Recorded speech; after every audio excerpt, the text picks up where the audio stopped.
જય શ્રી કૃષ્ણ. જય પૂર્ણ પુરુષોત્તમ ભગવાન. પુરુષોત્તમ માસની ઉમામાની વાર્તા. ભગવાન શંકર અને પાર્વતીજી મૃત્યુલોકના માનવીઓને લીલા જોવા નીકળી પડ્યા. આ વખતે પવિત્ર પુરુષોત્તમ માસ ચાલતો હતો એટલે ઠેક ઠેકાણે ધાર્મિક વાતાવરણ નજરે પડતું હતું. કેટલાક ભાવિકો સ્નાન કરતા હતા તો કેટલાક દાન કરતા હતા. પુરુષોત્તમ ભગવાનની કથા વાર્તા વાંચી સાંભળી રહ્યા હતા. મૃત્યુલોકના માનવીએ ધર્મમાં ડૂબેલા જોઈ શંકર ભગવાન અને પાર્વતીજીને અત્યંત ખુશી ઉપજી, કારણ કે તેઓ મહામૂલા માનવ દેહને સાર્થક કરી રહ્યા હતા. ચોમાસાના દિવસો હતા, આથી ચારે બાજુ લીલાછમ દેખાવો નજરે પડતો હતો.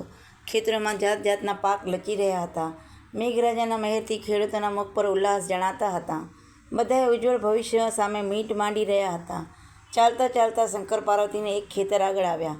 આ ખેતરમાં થઈને આગળ જવાની કેડી પડતી હતી. ઘણા માણસોએ ચીલે થઈને જતા આવતા હતા, તેથી ખેતરમાં ઉગેલા બાજરીયા થોડે થોડે અંતરે આડા પડી ગયા હતા. ભગવાન અને પાર્વતીજી કેડીમાંથી થઈને આગળ વધવા લાગ્યા તો પાર્વતીજીના જમણા પગના ઝાંઝરમાં એક બાજરીયું ભરાઈ ગયું, પરંતુ માતાજીને તેની ખબર નહીં. એ તો ઝાંઝરમાં ભરાયેલા બાજરીયા સાથે ખેતર બહાર નીકળી ગયા. એવામાં માતાજીની નજર પડી કે તરત જ પેલો બાજરીયું ઝાંઝરામાંથી ખેંચી કાઢ્યું. લીલુંછમ મજાનું ભરાવદાર બાજરીયું હતું, તેથી તેમાંના દાણા ખાવાનું પાર્વતીજીને મન થઈ આવ્યું. માતાજીએ બાજરીયાના બે હાથે મસળી નાખ્યું એટલે દાણાથી ખોબો ભરાઈ ગયો. તે તો થોડા થોડા કરીને બધા દાણા ખાઈ ગયા અને ભગવાન આગળ તેની મીઠાશનું વર્ણન કરવા લાગ્યા. પાર્વતીજીની આવી મનોદશા ઉપર ભગવાન શંકરને ખૂબ જ હસવું આવી ગયું. તેમણે પાર્વતીજીને ઠપકો આપતા કહ્યું, દેવી, આપણાથી ખેતરના માલિકની રજા સિવાય એક તણકલું પણ લેવાય નહીં, અને તમે તો આખું 365 દાણાનું બાજરીયું સાફ કરી ગયા. આ તમારો અપરાધ કંઈ નાનો સૂનો છે? આ સાંભળી પાર્વતીજીએ પોતાની ફરજનું ભાન થયું. તેઓ બોલી ઉઠ્યા, હે દેવ, હરખના મને ભાન ન રહ્યું. હું દોષમાં પડું તેવું પગલું ભરી રહી છું. હવે થઈ ગયું તે થોડું ન થવાનું છે. હવે આપ દોષ મુક્ત થવાનો ઉપાય બતાવો. શંકર ભગવાને કહ્યું, દેવી, તમે 365 દાણા આરોગ્યા છે એટલે 365 દિવસ ખેડૂતને ત્યાં શ્રમ કરીને તેનો બદલો વાળી આપો, તો જ ઋણ મુક્ત થવાય. માટે તમે બ્રાહ્મણીનું સ્વરૂપ લઈ ખેડૂતને ત્યાં કામે લાગી જાઓ અને હું એકલો કૈલાસ જાઉં છું. પાર્વતીજીને ભગવાનની આજ્ઞાનું પાલન કરવા બ્રાહ્મણીનું સ્વરૂપ ધારણ કરી ખેતરથી થોડે દૂર આવેલી ખેડૂતની ઝૂંપડીએ ગયા. ભગવાન કૈલાસમાં પહોંચી ગયા. પુરુષોત્તમ માસ ચાલતો હોવાથી ખેડૂત પતિ પત્ની મંદિરે દર્શન કરવા ગયા હતા. જ્યારે માતાજીનું બ્રાહ્મણીનું સ્વરૂપ લઈ ખેડૂતની ઝૂંપડીએ આવ્યા ત્યારે ખેડૂતની દીકરી બળદના ગળે બાંધવા કોળીઓની માળા બનાવી રહી હતી. ત્યાં તો ખેડૂતે અને તેની પત્નીએ પુરુષોત્તમ પ્રભુનું રટણ કરતા આવી પહોંચ્યા. બ્રાહ્મણીએ તેમને જય શ્રી કૃષ્ણ કહ્યા. આજે આંગણે વિપ્ર અતિથિને આવેલા જોઈ બંને હર્ષ ગેલા થઈ ગયા. આ બ્રાહ્મણીએ કહ્યું, હું એકલી છું, મને તમારે ત્યાં રાખશો તો હું તમારું કામ કરીશ. કામના બદલામાં 2 ટક રોટલો મળશે એટલે બહુ છે. ખેડૂત કહે, બાઈ, ખુશીથી તમે મારે ત્યાં રહો. તમારાથી થાય તો કામ કરજો, પણ હા, તમારું નામ શું? મારું નામ ઉમા છે, બ્રાહ્મણી બનીને આવેલા પાર્વતીજીએ કહ્યું. ખેડૂતના ઘરમાં તો સાક્ષાત માતાનું આગમન થયું હતું એટલે તેમના પગલાંથી જોત જોતામાં ખેડૂતનું ભાગ્ય ફરી ગયું. તેની ગરીબાઈ દૂર થઈ ગઈ. આ વખતે ખેતરમાં પાક સારો ઉતર્યો અને તેના નાણાં પણ સારા આવે તેવા ભાવ ઊંચા ચડી ગયા. ખેતરની નજીકમાં જે ગામ હતું એ ગામમાં પણ માતાજીના પગલાંના પ્રભાવ પડ્યો. ગામ પણ સુખી થવા માંડ્યું. ઉમાબા કહીને ખેડૂતની પત્ની બોલાવે છે અને ખેડૂત ઉમાબહેન કહીને બોલાવે છે. તેને ઉમાના ધર્મની બહેન ગણી છે. ગામવાળા પણ તેમને ઉમાબા કહીને બોલાવે છે. આમને આમ પુરુષોત્તમ મહિનાની પૂર્ણાહુતિ થઈ અને સુખી થયેલા ખેડૂત ગામના બ્રાહ્મણોને લાડુ જમાડીને સારી દક્ષિણા આપી. આથી ગામમાં ખેડૂતની વાહ વાહ બોલાવા લાગી. દિવસો પાણીના રેલાની જેમ વહેવા લાગ્યા. આમને આમ બ્રાહ્મણી બનીને આવેલા પાર્વતીજીને ખેડૂતને ત્યાં 300 દિવસ પૂરા કરી નાખ્યા. તો પણ હજુ 65 દિવસ ખૂટતા હતા. એવામાં ગામના ભાવિકોએ સંઘ કાઢીને કાશીએ જવાનું નક્કી કર્યું. ખેડૂત અને તેની પત્નીએ વિચાર્યું કે ભવના પાતક ધોવાનો આ શુભ અવસર છે, માટે સંઘમાં કાશી જઈએ. પરંતુ તેઓ જાય તો ખેતીવાડીનું ધ્યાન કોણ રાખે, ઢોરને કોણ સાચવે? કંઈ ઉમાબા અને નાની દીકરી થોડા સાચવી શકે તેમ હતા. તેથી જવાનો વિચાર માંડી વાળ્યો. આ વાતની ઉમાને ખબર પડી એટલે તેણે બધું કામ ઉપાડી લેવાની ખાતરી આપી અને ખેડૂતને કહ્યું, ભાઈ, ધર્મના કામમાં ઢીલ ન હોય, કરેલું સાથે આવવાનું છે. માટે પુણ્યનું ભાતું લેવા તમે બંને ખુશીથી જાઓ. પણ હા, તમે મારું એક કાપડું લેતા જાજો અને જ્યારે ગંગાજીમાં સ્નાન કરો ત્યારે હાથ જોડી ગંગામાને વિનંતી કરજો કે હે પતિત પાવની ગંગા મૈયા, ઉમાબાએ ભાવથી આ કપડું મોકલાવ્યું છે, તેનો હાથોહાથ સ્વીકાર કરો અને મને વિશ્વાસ છે કે ગંગા મૈયા જરૂર મારા કપડાનો સ્વીકાર કરશે. ગંગા મૈયા હાથોહાથ કપડું લેશે તે વાત ખેડૂતની પત્નીને ગળે ઉતરી નહીં, પરંતુ ખેડૂત તો પૂર્ણ શ્રદ્ધાળુ હતો, તેથી તેણે કપડું લઈને પત્નીને આપ્યું અને તેઓ આસ્તે ગાસ્તે કાશીના સંઘમાં ચાલી નીકળ્યા. સંઘ પગપાળા આગળ વધી જાય છે. રસ્તામાં આવતા તીર્થસ્થાનોમાં દર્શન કરે છે. થાક લાગે છે ત્યારે વિસામો લે છે. ભૂખ લાગે ત્યારે ભાતું ખાય છે અને ભજન કીર્તન કરતાં આગળ ચાલે છે. બધાના મુખ પર ઉલ્લાસ છે, બધાના પગમાં જોર છે. તેથી તેઓ ધાર્યા કરતાં પહેલા સમયમાં પવિત્ર કાશી નગરીમાં આવી પહોંચ્યા. સાંજના તેઓ પહોંચ્યા હતા એટલે એક ધર્મશાળા મુકામ કરી કાશી વિશ્વનાથના દર્શન કરી આવ્યા. પછી જમી પરવારી ભજન કરતાં પોઢી ગયા. વહેલી સવારે સૌ ગંગાજીમાં સ્નાન કરવા મણિકર્ણિકા ઘાટ ઉપર ગયા. ખેડૂત અને તેની પત્ની પણ સાથે જ હતા. પરંતુ ઘણા દિવસ થવાથી તેઓ ઉમાનું કપડું ધર્મશાળાએથી લેવાનું વિસરી ગયા હતા. બધાએ ગંગાજીમાં સ્નાન કર્યું, દેવદર્શન કર્યા અને યથાશક્તિ દાન પણ કર્યું. આવી રીતે એક અઠવાડિયું બધા કાશીમાં રોકાયા અને પુણ્યનું ભાથું બાંધીને ઉલ્લાસભેર પોતાના ગામ તરફ પાછા ફરવા નીકળી પડ્યા. હજુ પણ ખેડૂતને અને તેની પત્નીને ઉમાનું કપડું યાદ આવતું ન હતું. અડધે રસ્તે આવ્યા અને બધા વિસામો ખાવા રોકાયા. એવામાં ખેડૂતને ઉમાનું કપડું યાદ આવ્યું અને હૈયામાં ફાળ પડી. તેણે પત્નીને કહ્યું, અરે રે, તું એ કેવી ભૂલકડી ને હું એ કેવો ભૂલકડો. આ ઉમાબાનું કપડું તો કાશીમાં યાદ જ આવ્યું નહીં.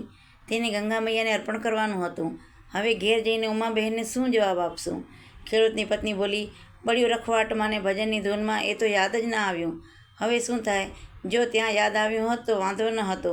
હવે અધવચ્ચે યાદ આવ્યું અને ભારે ઉપાધિ થઈ. એ બિચારી આપણા ઘરનું બધુંય કામકાજ કરે છે અને આપણી ગેરહાજરીમાં પણ બધુંય કામ માથે લઈ લીધું છે.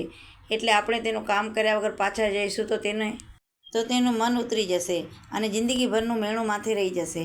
આ સાંભળી ખેડૂતના સંઘવી પાસે ગયો અને બધી વાત કહી. સંઘવીએ કહ્યું, તમે પાછા કાશી જાઓ અને અહીં આવો ત્યાં સુધી કંઈ સંઘ રોકાઈ રહે નહીં. બધાને ઘેર પહોંચવા જવા ઉતાવળા થાય છે. એટલે એક દિવસ પણ રોકાઈ રહેવું પાલવે તેમ નથી.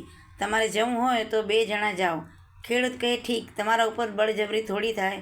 તમે તમારે ગામ તરફ જાઓ અને અમે બંને કાશી તરફ જઈએ છીએ. આમ કરીને ખેડૂત અને તેની પત્ની પોટલા માથા મૂકી કાશી જવા રસ્તે નીકળ્યા અને બીજી બાજુ સંઘવીએ સંઘ ઉપાડવાનો હુકમ કર્યો. પણ બળદિયા ઉઠતા જ ન હતા. માણસો બધા ચાલતા જાય, પણ સરસામાન ભરેલા ગાડાને બળદ વગર કોણ ખેંચે? સંઘવી મૂંઝવણના પાર રહ્યો નહીં. આ તો ભારે થઈ.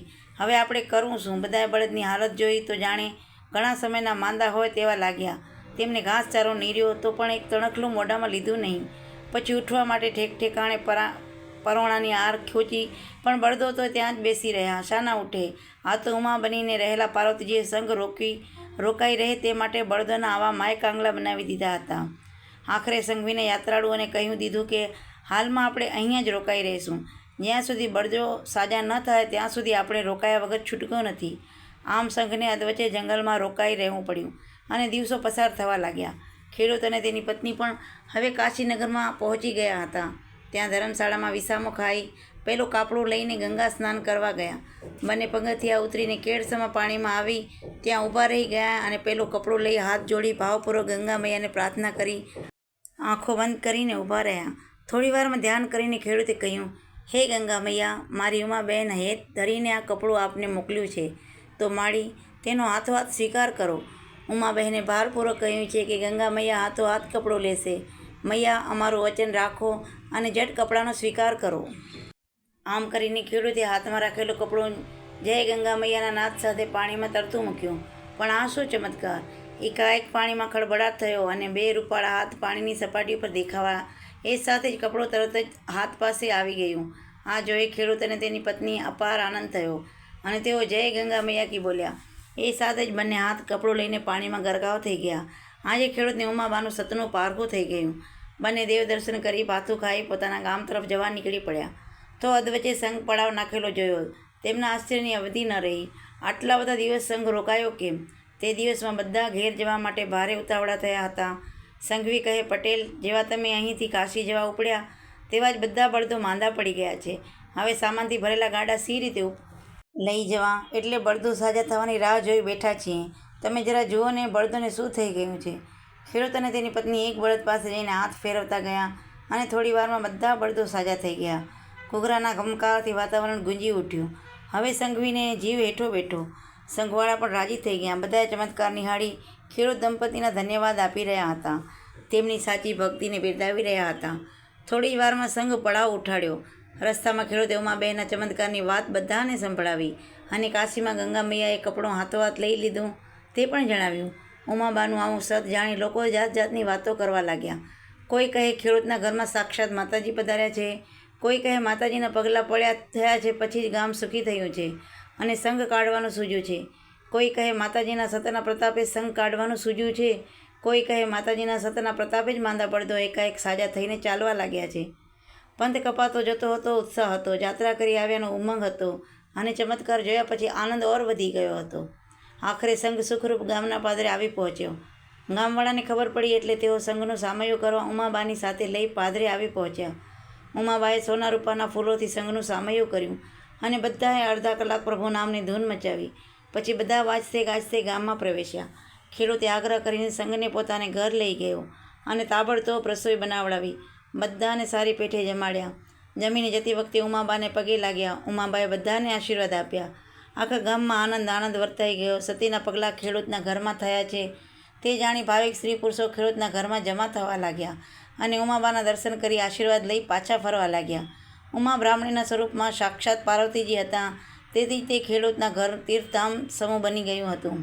પાર્વતીજીના બ્રાહ્મણીના સ્વરૂપમાં 365 દિવસ પૂરા કરવા હતા, તેમાંથી 360 દિવસ વીતી ગયા હતા. હવે પાર્વતીજીને ખેડૂતના ઘરમાં માત્ર 5 જ દિવસમાંના મહેમાન હતા. કોઈને આ વાતની ખબર ન હતી અને વાત પણ ખરી હતી. ભગવાનની લીલાનો પાર કોણ પામી શક્યો છે? ખેડૂત રોજ સવારના વહેલા ઉઠીને ખેતરે જતો હતો અને તેની પત્ની બપોરના રોટલા ખેતરે પહોંચાડી આવતી. પણ એક દિવસ ઉમાબાએ ખેતરે રોટલા પહોંચાડવાનું માથે લીધું. એ દિવસ પાર્વતીજીનો 365મો દિવસ હતો. ભગવાન શંકર તેમને કરેલી સજાના બદલામાં તેમણે 1 વર્ષ ખેડૂતના ઘરની કામગીરી બજાવી. બાજરિયામાંના 365 દાણા ચોરી ખાવા બદલ પાર્વતીજીએ બ્રાહ્મણીના સ્વરૂપમાં 365 દિવસ ખેડૂતના ત્યાં પૂરા કર્યા હતા. આજે છેલ્લો દિવસ હતો એટલે પાર્વતીજીને શંકર ભગવાન પાસે પોતાના સ્થાને જવાનું હતું. એટલે જ ખેતરમાં ખેડૂતને રોટલા આપવાના જવાના બહાને જતા રહેવા વિચાર્યું હતું. ખેડૂતની પત્નીએ ઘણું કહ્યું, પણ ઉમાબા હઠ કરીને રોટલાનો ભાત લઈ ખેતરે જવા નીકળ્યા અને રસ્તામાંથી જ અંતર્ધ્યાન થઈ કૈલાસમાં પહોંચી ગયા. બપોરના જમવાના ટાણે ખેડૂત રોટલાની રાહ જોતા બેઠા હતા, પણ ઘણીવાર થઈ છતાં કોઈ રોટલા દેવા આવ્યું નહીં.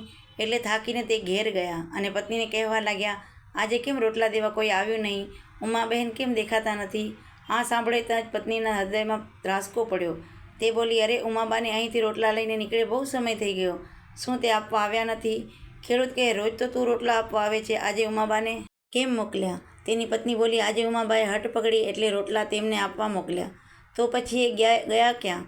શું રસ્તો ભૂલી ગયા હશે? પછી તો બંને પતિ પત્ની ઉમાબાને શોધવા આખું ગામને ખેતર ખૂંદી વળ્યા, પણ ક્યાંય ઉમાબાનો પત્તો લાગ્યો નહીં. બંને થાકીને ઘેર આવ્યા અને ભૂખ્યા તરસ્યા બેસી રહ્યા. સાંજે ખેડૂતની પત્નીએ ખેડૂતને કહ્યું, સાંભળો છો, આ તમે સવારના ભૂખ્યા છો તો રોટલા ખાઈ લ્યો. ખેડૂત કહે, કોઈ દિવસ નહીં, અને આજે ઉમાબહેન જાતે મને રોટલા ખવડાવવા આવ્યા હતા, એટલે તે જાતે આવીને જમાડશે તો જ હું ખાઈશ. ત્યાં સુધી મારે અન્ન જળનો ત્યાગ છે. પત્નીએ પણ પતિની સાથે અન્ન જળનો ત્યાગ કર્યો. બીજા દિવસે પણ તેમના ઉપવાસ ચાલુ હતા અને બંને સંકલ્પ કર્યો હતો કે જ્યાં સુધી ઉમાબા જાતે ખવડાવે નહીં ત્યાં સુધી ખાવું નહીં. આમને આમ 6 દિવસ પસાર થઈ ગયા. કૈલાસમાં પાર્વતીજીને આ વાતની ખબર પડી એટલે તેઓ ભગવાનની રજા લઈ બ્રાહ્મણીને ઉમાબાનું સ્વરૂપ ખેડૂતના ઘરમાં આંગણામાં જઈ અને ઊભા રહ્યા. એકાએક ઉમાબાને આવેલા જોતા ખેડૂત અને તેની પત્ની હર્ષ ઘેલા થઈને તેમને પગે પડવા દોડી આવ્યા. ત્યાં ઉમાબાનું સ્વરૂપ પલટાયું. તે જગ્યાએ સાક્ષાત માતા પાર્વતીજી ભવાની સ્વરૂપે બંનેને આશીર્વાદ દેવા હાથ લાંબા કરીને ઊભા હતા. તેમની આસપાસ પ્રકાશનો પુંજ રેલાતો હતો. ખેડૂત અને તેની પત્ની આંખો અંજાઈ ગઈ હતી. એવું ઝળહળતું સ્વરૂપ હતું કે બંને સાથે જોઈ શકતા ન હતા. તેઓને કંઈ સમજ ન પડી કે આ બધું શું થઈ ગયું. તેથી હાથ જોડીને ઊભા રહ્યા. પાર્વતીજીએ બંનેને આશીર્વાદ આપીને કહ્યું, હવે તમે કોઈ દિવસ ઉમાબાને જોઈ નહીં શકો, માટે ઉપવાસ છોડી દો. તમારું ઋણ ચૂકવવા મારે કૈલાસમાંથી તમારે ત્યાં આવવું પડ્યું અને હું બ્રાહ્મણી ઉમાબાનું સ્વરૂપે 1 વર્ષ સુધી તમારે ત્યાં રહી. તમે મારી ખૂબ જ સેવા ચાકરી ઉઠાવી. વળી તમે પુરુષોત્તમ ભગવાનનું વ્રત કરો છો, તેથી તમારો શ્રેય કરવાના હેતુથી મારા પગલાં તમારે ત્યાં થયા અને તમે સુખી થયા. ગામ પણ સુખી થયું. તમારો ભક્તિભાવથી પ્રેરાઈ મારે ફરી તમારે ત્યાં આવવું પડ્યું અને તમને મારા દર્શનનો લાભ મળ્યો. મારા તમને આશીર્વાદ છે કે તમને એક પુત્ર રત્નનું ફળ મળે અને અંતમાં તમારો વૈકુંઠમાં વાસ થાય, તમારું કલ્યાણ થાવ. આટલું કહી માતા પાર્વતીજી અંતર્ધ્યાન થઈ ગયા. આ સાંભળી બંને હર્ષ પામ્યા. પાર્વતીજી ઉમાબાના સ્વરૂપમાં રહેતા હતા તેની આજે જ ખબર પડી. બંને પોતાના સદભાગી માનવા લાગ્યા, કારણ કે પાર્વતીજી દર્શન દેવા પધાર્યા હતા. શુદ્ધ હૃદયની ભક્તિનું આ ફળ હતું. પુરુષોત્તમ ભગવાનના વ્રતનું આ ફળ હતું. પુરુષોત્તમ માસમાં કરેલા સ્નાનનું આ ફળ હતું. પુરુષોત્તમ માસમાં કરેલા પુણ્યદાનનું આ ફળ હતું. ખેડૂત અને તેની પત્નીએ ઉપવાસ છોડી દીધા અને દિવસે દિવસે તેમની ચડતી કળા થઈ. આગળ જતાં ખેડૂતની પત્નીએ એક પુત્રને જન્મ આપ્યો અને તેઓ સુખમાં દિવસો પસાર કરવા લાગ્યા. સારા પગલાં હોય તો બધું બને શ્રીકાર, સતતિ અને સંપત્તિ મળે સુખ પણ નિર્ધાર. હે પુરુષોત્તમ ભગવાન, તમે જેવા ખેડૂત દંપતીને ફળ્યા એવા શ્રદ્ધાપૂર્વક તમારી ભક્તિ વ્રત કરનારને ફળજો. બોલો પૂર્ણ પુરુષોત્તમ ભગવાનની જય. જય શ્રી કૃષ્ણ.